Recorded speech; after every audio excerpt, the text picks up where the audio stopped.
नमस्कार दोस्तों, स्वागत है आपका स्टडी फॉर सिविल सर्विसेज में। वीडियो को पूरा देखिए। कोई भी आपका फीडबैक है, कोई सजेशन है, तुरंत वीडियो में कमेंट करके जरूर बताइए। अच्छा लगे तो वीडियो लाइक जरूर कर लीजिए और ऐसे वीडियो लगातार फ्री में पाने के लिए चैनल को तुरंत सब्सक्राइब कर लीजिए और बेल आइकन को जरूर टैप कर लीजिए ताकि आगे भी सारे वीडियो आपको मिलते रहे। यूट्यूब में फॉलो करते हैं तो प्लीज ये वाला फ्री टेलीग्राम चैनल जरूर ज्वाइन कर लीजिएगा। सारे नोटिफिकेशन, सारे अपडेट यहीं पे आते हैं, ध्यान रखिएगा। स्टडी फॉर सिविल सर्विसेज का कोई भी पेड ग्रुप अगर आपको ज्वाइन करना है तो सिर्फ 85648056060609797523864455 यही नंबर है हमारे, सिर्फ जहां पे कॉल या व्हाट्सएप कर सकते हैं। इंस्टाग्राम पे हमारा पेज जरूर फॉलो कर लीजिएगा, स्टडी फॉर सिविल .सर्विसेज है।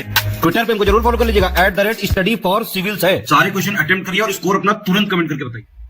नमस्कार दोस्तों, स्वागत है आपका स्टडी फॉर सिविल सर्विसेज में। आरओ पेड क्विज लगातार हम देख रहे हैं, कंटिन्यू करेंगे उसको। पिछले वीडियोस अगर आपने अब तक नहीं देखे हैं तो नीचे देखिए डिस्क्रिप्शन बॉक्स में प्लेलिस्ट का लिंक होगा, उसमें सारे वीडियोस अपलोड किए गए हैं, आप वहां से देख सकते हैं। ठीक, तो स्टार्ट करेंगे। देखिए, कहा जा रहा है आपसे कि गौतम बुद्ध ने निम्नलिखित में से कौन सी उपाधि धारण की थी। ठीक, तो बौद्ध धर्म के बारे में आप पढ़ते हैं तो गौतम बुद्ध को तो आपने पढ़ा ही होगा। तो जैसे बचपन का इनका नाम था सिद्धार्थ, ठीक, और आगे चल करके इनकी जो है कई सारी उपाधियां हुई, टाइटल्स, है ना। तो उस क्रम में देखेंगे इनको तथागत कहते थे, शाक्य मुनि, वैद्यराज, इसके अलावा जो है महावैद्य, है ना, फिर देश बल, आंगिरस, ऐसे कई सारे जो है इनके उपाधियां थी। ठीक है, तो सब सही है। इसमें हम जो है डी ऑप्शन को चुन लेंगे। गौतम बुद्ध के संबंध में गलत कथन को चुनना है। तो इन्हें 35 वर्ष की आयु में ज्ञान प्राप्त हुआ। इनके दूसरे पुत्र रुद्रक राम पुत्र थे और पहले आलार कलाम थे, तो ये भी ठीक ही है। बुद्ध की मृत्यु कुशीनगर के मल्लगढ़ राज्य में हुई थी। ठीक है, तो ये भी करेक्ट, ठीक है, 483 AD में। तो गलत कुछ भी नहीं है इसमें से, डी ऑप्शन को चुन लेंगे हम। महात्मा बुद्ध को किस नदी के किनारे पर ज्ञान की प्राप्ति हुई थी। ठीक है, तो एनलाइटमेंट की हमने जो बात देखी अभी ऊपर भी, तो निरंजना नदी जो है ना, यहाँ पे उरुवेला, बोध गया में, ठीक, इनको ज्ञान की प्राप्ति होती है। Option A. अब इसमें देखिए कौन सा कथन सही नहीं है, देख लेते हैं। तो बुद्धिज्म से संबंधित स्टेटमेंट सारे लिखे हैं। तो देखिए पहले हम सही नहीं वाला देख लेते हैं। सारीपुत्र की जन्मस्थली तक्षशिला लिखा है, ये गलत हो जाएगा। सारीपुत्र बेसिकली जो है गौतम बुद्ध के ही शिष्य थे और इनकी जन्मस्थली जो है नालंदा थी। ठीक, तो इसको हम चुनेंगे। जैसे अंगुलीमाल के बारे में आप जानते होंगे कि ये जो है पेशे से एक डाकू होता था श्रावस्ती के रीजन में। तो इसका भी हृदय परिवर्तन करके बुद्ध ने इसको अपने जो है संघ में शामिल किया था और उसके संबंध में ये स्टेटमेंट जो है लिखा है, ये ठीक है ना। निम्न में से बुद्ध के जीवन से संबंधित घटना तथा उससे संबंधित प्रतीक का कौन सा युग्म सुमेलित नहीं है। ठीक, तो बुद्ध के जो कई सारे इवेंट्स हुए जीवन काल में, उससे संबंधित कुछ प्रतीक चिन्ह है, उसके बारे में आपको पढ़ना होता है। तो देखते हैं, जन्म के जो रूप में हमारा चिन्ह दर्शाया गया है ना, तो वो कमल है। ठीक है, ज्ञान प्राप्ति के लिए पीपल, है ना, ये भी ठीक है, इसको मतलब बोधि वृक्ष कहते थे, है ना। ये जो यहाँ नीचे लिखा है तो ये वाला पेड़ गलत हो जाएगा। निर्वाण के लिए, यानी कि जो इनका कह लीजिए मृत्यु की घटना है, उसके लिए पद चिन्ह है ना, उसका जो है प्रतीक चिन्ह दर्शाया जाता है। ठीक, तो ये गलत हो जाएगा।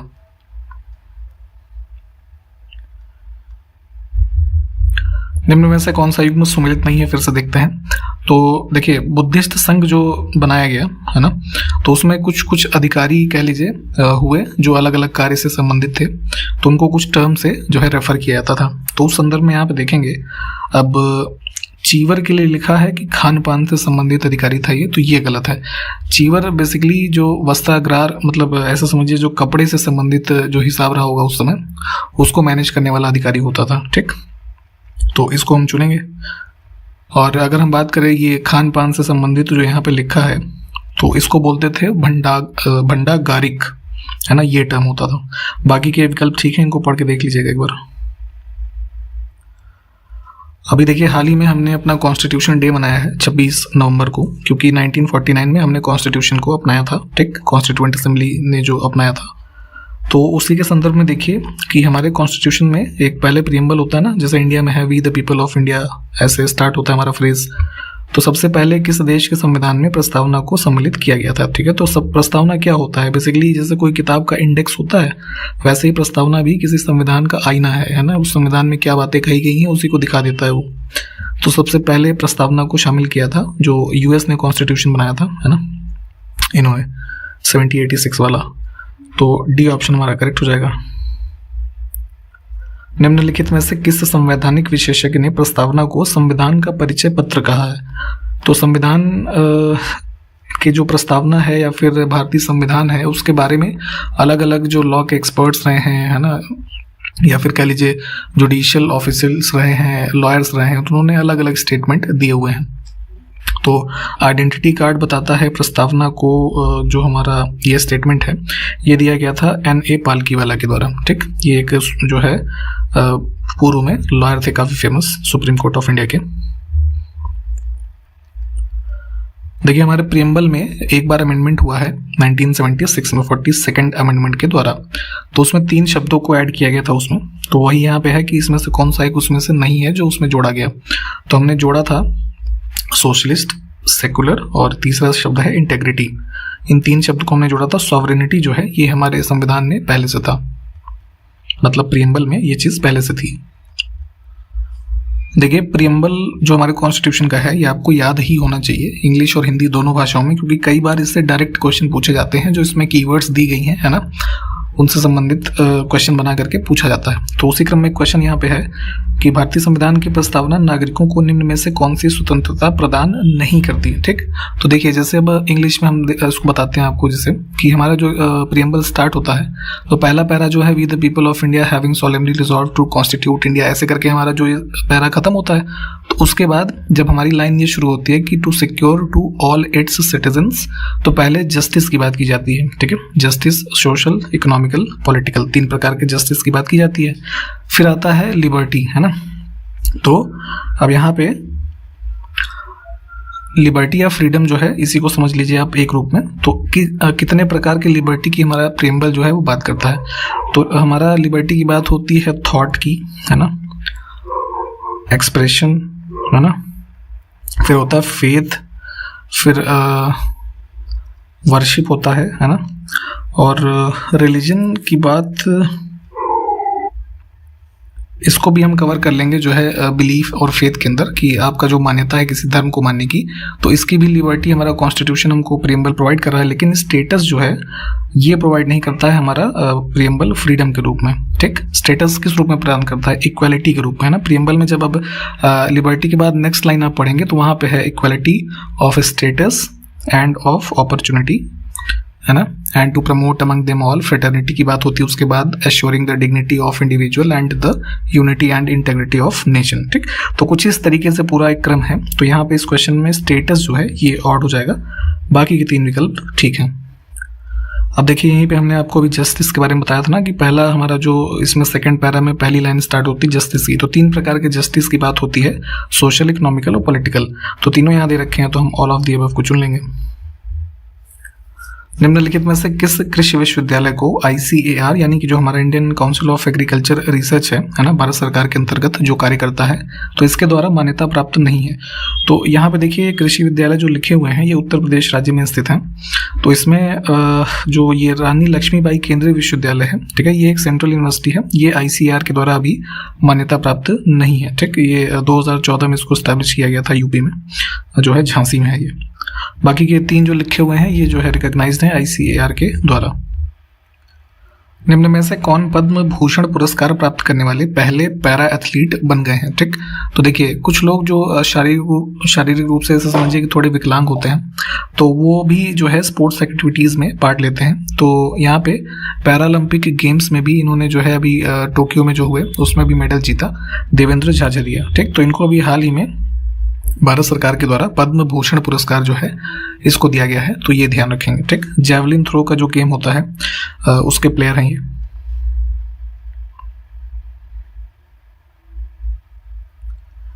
बाफ्टा पुरस्कार 2022 के अंतर्गत सर्वश्रेष्ठ फिल्म का पुरस्कार जो है किसे मिला? तो ये बाफ्टा पुरस्कार basically British academy of film award जो है उसके द्वारा दिया जाता है। तो लंदन में आयोजित होता है ये। तो 75th अवार्ड जो अभी 2022 में मिले थे बाफ्टा अवार्ड्स के, इसमें जो सबसे सर्वश्रेष्ठ फिल्म का पुरस्कार मिला वो पावर ऑफ डॉग मूवी जो है इसको मिला।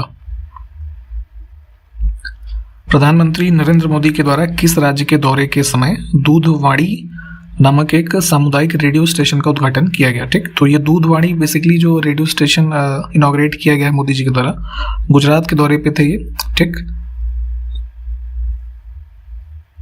बी ऑप्शन को चुनेंगे। ये ऐसे समझिए इसको कि दूधवाड़ी जो रेडियो स्टेशन है, ये जो पशुपालन की दिशा में जो लोग कार्यरत हैं उनके संबंध में इंफॉर्मेशन प्रोवाइड करने के लिए इसको डेवलप किया गया है। ठीक, तो बनासकांठा जिला वहाँ पे है, उसमें वहाँ का जो दुग्ध उत्पादक संघ है उनके द्वारा इसको डेवलप किया गया है रेडियो को। ठीक, तो इसको भी ध्यान रखिए।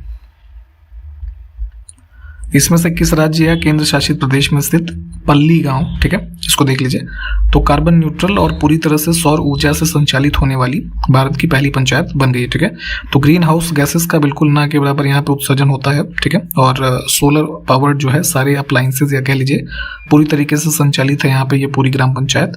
ये स्थित है आपका जम्मू कश्मीर में। वर्ष 2021 के लिए नारी शक्ति पुरस्कार किसे प्रदान किया गया? तो आपको पता होगा कि 8 मार्च को जो अंतर्राष्ट्रीय महिला दिवस होता है, ठीक है, एक ये भी ध्यान रखिएगा इन्फॉर्मेशन। तो इस अवसर पर राष्ट्रपति उस समय थे ये आपके रामनाथ कोविंद जी, तो इनके द्वारा उत्तर प्रदेश की हैं नीरजा माधव, इनको ये अवार्ड दिया गया है। बी ऑप्शन को चुनेंगे। हिंदी माध्यम मतलब ऐसे समझिए हिंदी साहित्य के माध्यम से जो पिछड़ा वर्ग है उसको मुख्य धारा से जोड़ने का इनका जो कार्य रहा है उसके लिए इनको ये पुरस्कार दिया गया। ठीक, ऑस्कर पुरस्कार 2022 में सर्वश्रेष्ठ अभिनेता का पुरस्कार किसने जीता? ठीक, तो 2021 में जो मूवीज रिलीज हुई है ना, तो उनको यहाँ पे 94th ऑस्कर अवार्ड जो हुए उसमें यहाँ पे पुरस्कार दिया गया। तो उसी क्रम में सर्वश्रेष्ठ अभिनेता जो है ये विल स्मिथ जो है इनको मिला है। इनकी मूवी थी एक किंग रिचर्ड करके, उसके लिए।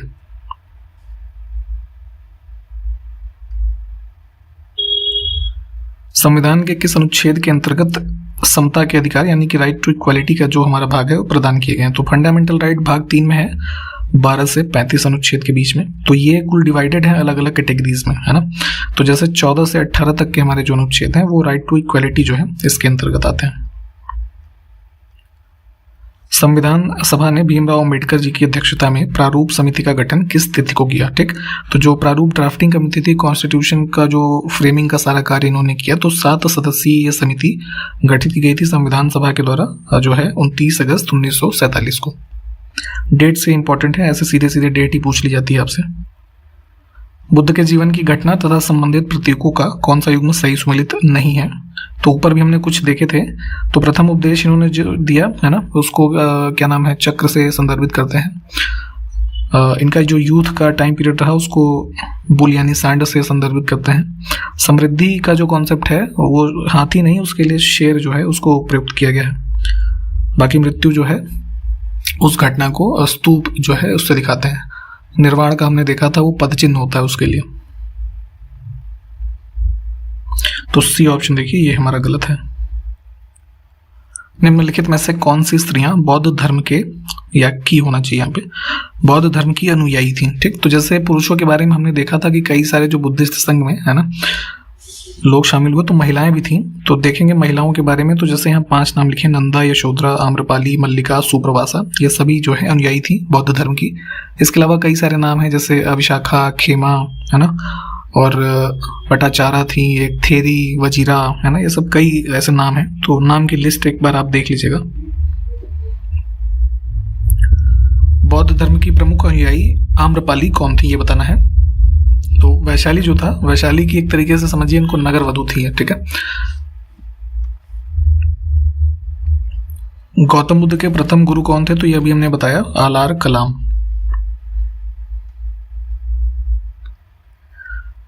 स्वतंत्रता सेनानी वीर दामोदर सावरकर जो थे, है ना, वीडी सावरकर के बारे में आप पढ़ते होंगे। तो इनके द्वारा कौन सी पुस्तक नहीं लिखी गई है ये बताना है। तो सबसे फेमस इनकी पुस्तक कई बार पूछी जाती है 1857 की क्रांति के संबंध में, the Indian war of independence. ठीक है, इसके अलावा Joseph Mazzini, biography and politics, ये भी इन्होंने लिखी थी। Hindutva, who is a Hindu, ये भी लिखी थी। डिवाइडेड इंडिया पुस्तक ये गलत है। एक पुस्तक लिखी गई थी इंडिया डिवाइडेड करके, है ना, डॉक्टर राजेंद्र प्रसाद के द्वारा। हाल ही में 27 फरवरी को मनाए गए प्रोटीन दिवस का मुख्य विषय यानी कि थीम पूछा जा रहा है आपसे, क्या है? ठीक, तो ये है इसका फूड फ्यूचरिज्म। बी ऑप्शन हमारा करेक्ट हो जाएगा। 2022 में हमने जो है तीसरा प्रोटीन दिवस मनाया है 27 फरवरी को, तो ये डेट याद रखिएगा। अंतर्राष्ट्रीय वन दिवस किस तिथि को मनाया जाता है? International day of forest. तो ये मनाते हैं प्रतिवर्ष जो है 21 मार्च को। बी ऑप्शन करेक्ट हो जाएगा। पहली बार मनाया गया था ये 2013 में, और 2022 की अगर हम बात करें तो इसका थीम था forest sustainable production and consumption, ऐसे था। ठीक, निम्नलिखित में से कौन सा रोग मुर्गियों को विषाणु के द्वारा होता है? ठीक है, तो चिकन जो होते हैं तो इसमें वायरल डिजीज होती है रानीखेत। ठीक, उत्तराखंड वाला रानीखेत मत समझिएगा, इसको बीमारी है। बी ऑप्शन करेक्ट हो जाएगा। इसके अलावा ये पुलोरम, संक्रामक कोराइजा और ये फाउल कालरा, ये तीनों भी इसमें चिकन्स में ही होने वाली डिजीजेज हैं, पर ये तीन के तीनों बैक्टीरियल डिजीज हैं। ठीक, तो इसको भी ध्यान रखिए। पशुओं में होने वाले रोगों में से कौन सा एक रोग कवक यानी कि फंगाई के द्वारा होता है? तो यहाँ पे देखेंगे ये सेप्रोलेग्रिया रोग जो लिखा हुआ है सी ऑप्शन, ये होता है फंजाई से इसमें फिशेज में, फिश। ठीक, कुछ लोक नृत्य के रूप लिखे हुए हैं यहाँ पे। अब उसके संदर्भ में कौन सा युग्म सम्मिलित नहीं है देख लेते हैं। तो देखिए भूत आराधना जो लिखा है वेस्ट बंगाल, ये गलत है। ये कर्नाटक में होता है। जो वहाँ के मतलब लोगों के पूर्वज होते हैं, ठीक है, उनको एक तरीके से उनकी मेमोरी में किया जाता है ये। ठीक,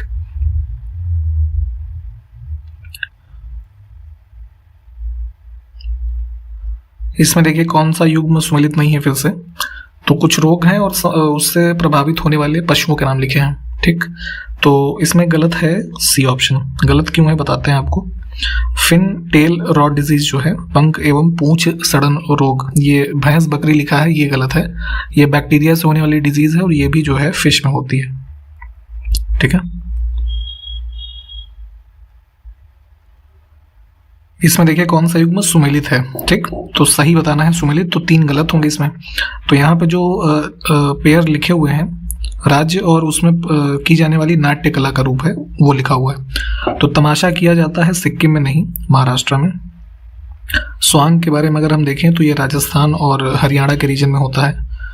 यक्षगान कर्नाटक, ये ठीक है। यात्रा पश्चिमी भारत लिखा है, ये गलत है। ये जो है ईस्टर्न इंडिया के साइड होता है। जल चक्र के मुख्य चालक बल कौन से हैं इसमें से ये बताना है। ठीक है, तो वाटर साइकिल के बारे में जैसे आप पढ़ते हैं तो जैसे रफली हम समझें तो जैसे लैंड का एरिया है, फिर इधर ओशंस हैं, ठीक है, ग्लेशियर्स वगैरह हैं। तो ग्लेशियर से और लैंड एरिया से जो पानी है किसी न किसी रूप में समाप्त होते हुए नदियों या अन्य माध्यमों से जा रहा है ओशंस में। ठीक, अब यहाँ से भी और इधर से भी कुछ मात्रा जो है वाष्पीकृत होकर बादलों में जा रही है, फिर बारिश हो रही है। तो ये पूरा एक जो वाटर साइकिल का प्रोसेस होता है, इसको डिटेल में खैर आप पढ़ लीजिएगा। तो इसमें देखेंगे तो इस जल चक्र के मुख्य चालक बल कौन कौन से हैं। ठीक है, तो सबसे पहला होता है हमारा सोलर रेडिएशन और दूसरा ग्रेविटी।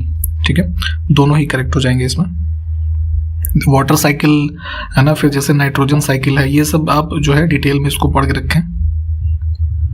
अब जल का औसतन कितने प्रतिशत भाग समुद्री सतह से वाष्पित होता है? ठीक, तो जो इवेपोरेशन हो करके फिर आपको दोबारा पानी प्राप्त हो रहा है बारिश के रूप में या है ना यहाँ नीचे, तो इसमें देखेंगे तो इसका एवरेज पे एक आंकड़ा होता है लगभग 84% जो भाग है वो समुद्री सतह से वाष्पित होता है। ठीक, ऑप्शन ए।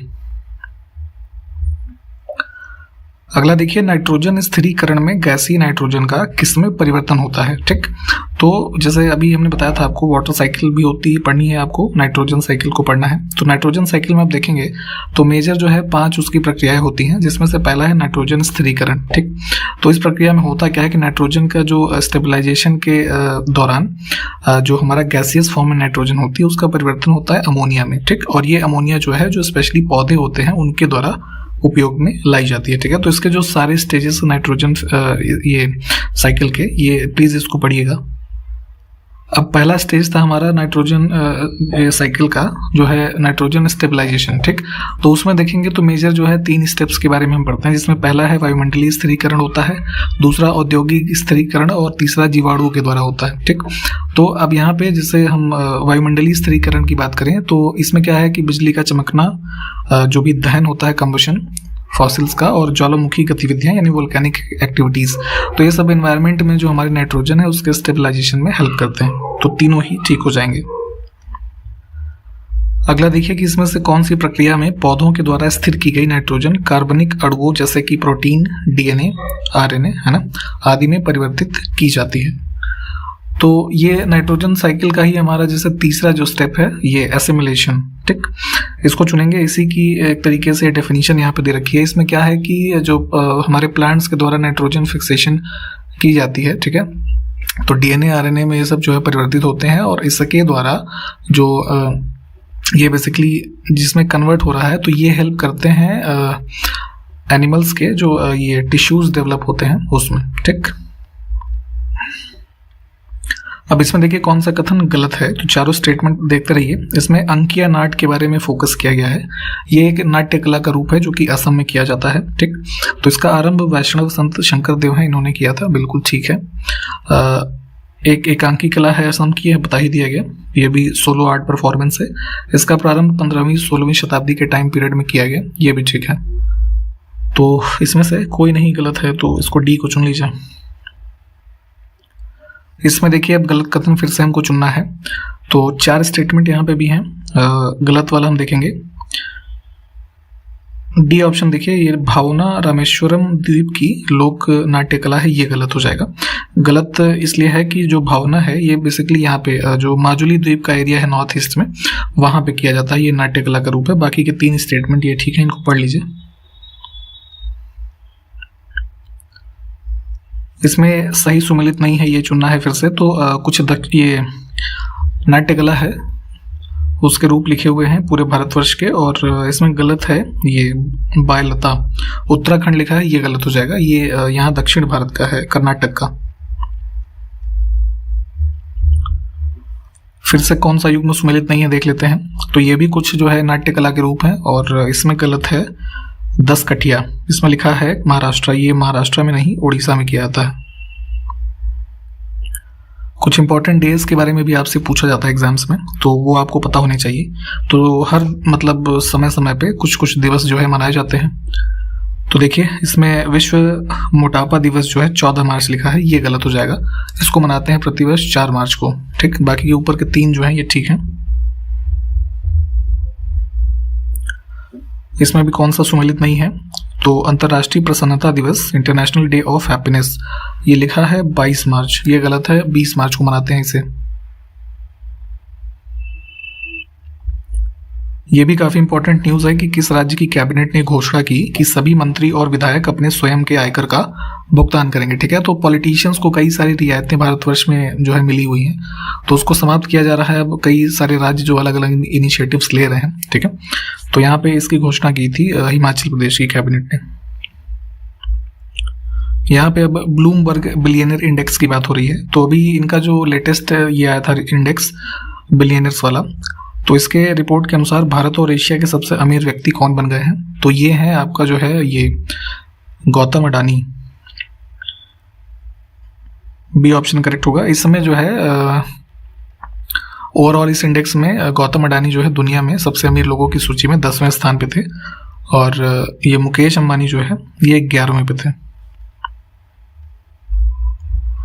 हाल ही में दृष्टिबाधित लोगों के लिए भारत का पहला रेडियो चैनल जिसका नाम है रेडियो अक्ष, इसको किस शहर में लॉन्च किया गया है, तो जो लोग देख नहीं सकते उनके लिए डेडिकेटेड है, नागपुर महाराष्ट्र में इसको इनॉग्रेट किया गया था। उत्तर प्रदेश की इसमें से किस शहर की ग्राम पंचायत पटवई में भारत का पहला अमृत सरोवर जो है बनकर के तैयार हो गया। तो आज़ादी का अमृत महोत्सव वाला जो इनिशिएटिव चल रहा था उसके तहत अमृत सरोवर बनाए जा रहे थे। तो पहला भारत का जो अमृत सरोवर बनाया ये रामपुर के अंदर पटवई ग्राम पंचायत में, ठीक। तो इम्पोर्टेंट भी है, ध्यान रखेंगे।